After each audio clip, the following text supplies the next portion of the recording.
Madilim ang araw.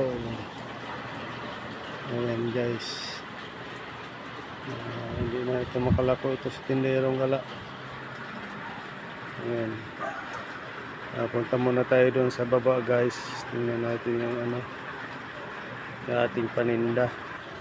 Ayun pa yung ating mga paninda guys. So ayan, naka-ready na yung ating mga paninda. Ayan.